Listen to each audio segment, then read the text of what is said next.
good, Commanders fans? Hope everybody had a great weekend.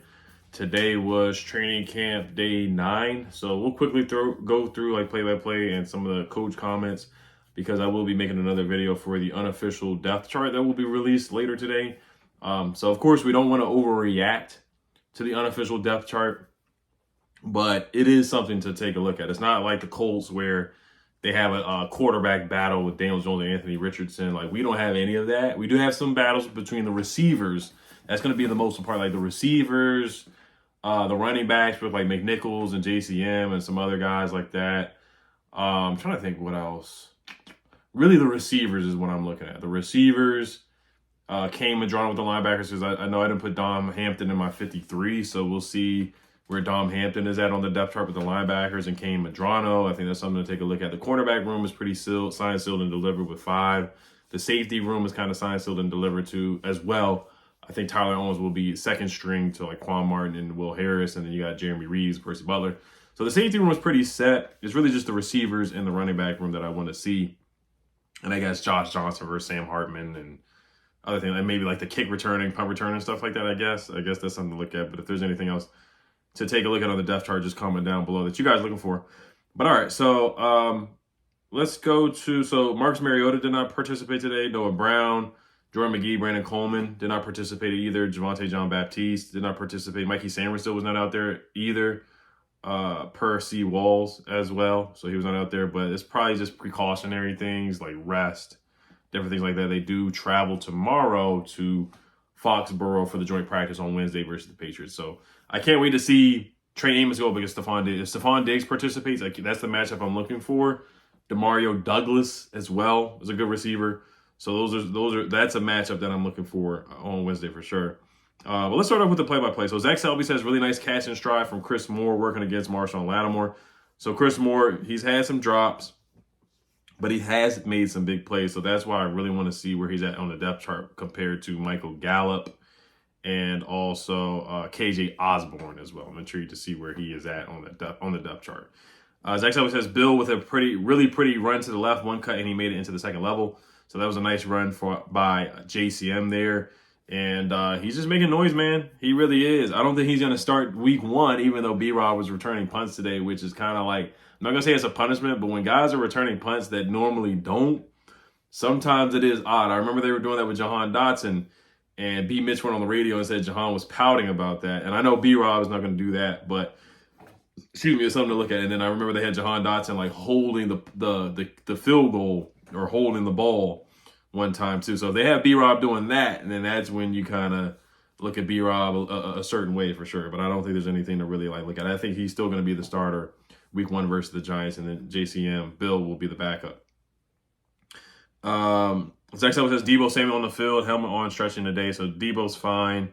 JP Finley says Bill Merritt making plays again. And then this is kind of the play of the day here. Nikki says Trey Amos picked off Jaden Daniels earlier and just deflected a pass intended for Luke McCaffrey.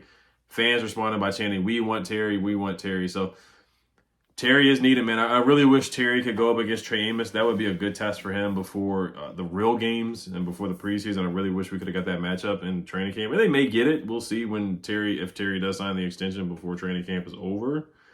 But Trey Amos is balling, man. Luke McCaffrey did get Trey Amos the other day, but when I was out there, Trey Amos did a really good job on Luke McCaffrey. And he got an interception off Jaden Daniels today. So this guy in the second round, Trey Amos, is a dog. And this secondary has the potential to be a no-fly zone with Marshawn, Trey Amos, and Mikey in the slot, and John Jones is the backup.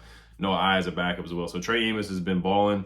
There was a clip I put up on Twitter where he had a nice pass deflection on Debo where they both went at it. And Debo had it for a second, but Trey Amos turned his head around at the last second, just having that awareness. You know, some corners that were here just didn't have that awareness, the football skills to track the football and just have that awareness and the timing to make a play. And Trey Amos looks like he has that already. Seawall says Candy Wall says Trey Amos, that's the tweet. And then Zach Selby says, wow, absolutely incredible catch from Debo Samuel. Good coverage from John Jones, but Daniels put it exactly where it needed to be. So Debo made another catch. He made a nice catch when I was out there on Tuesday last week. He makes another catch as well in 11 versus 11s against John Jones. Jalen Lane, KJ Osborne, Demetric Felton, and Kaz Allen returning punts today. Also B-Rob back there. I talked about that earlier. Matt Gay made a 50-yard and a 55-yard field goal to end the kicking period, so he's been doing a good job. Like seeing that from Matt Gay. Shout out to Matt Gay. And Jaden Daniels dropped a pass in the bucket for Deebo Samuel. I already read about that. And Skylar Nelson, her takeaways from today was cornerback Trey Amos picked off JD5 and deflected a pass to Luke McCaffrey. Running back Kaz Allen getting more reps. Now, Kaz, I'm not the biggest fan of Kaz Allen, but he made a big play when I was there on Tuesday. A big catch, and they like him as a punt returner. They like him as a dynamic guy, and I think he's solid for the practice squad, I guess. I guess he pushes guys when they practice, and that's why they probably like an and that he went to UCLA, so Adam Peters really has that bias as well. She also said that Chris Moore caught a high, deep pass in the corner from JD5. So shout out to Chris Moore. We'll see where he ends up on the depth chart as well. And then Whit Jr. said Trey has a good day every day, so he's been balling, man. A lot of people are saying him and Mikey have been the one of the two biggest standouts in training camp so far. And then Cliff also gave a shout out to Luke McCaffrey and saying that it's a night and day difference from last year, shouting out Luke McCaffrey and how he's played. Jaden Daniels also signed a baby at training camp. He signed the baby's onesie at training camp. Also, shout out to Juan. I saw Juan was signing autographs the other day too. So I gotta give a shout out to Juan, man. He was signing autographs out there, so that was pretty funny when I saw that. It's pretty awesome. That is really cool. That's really cool.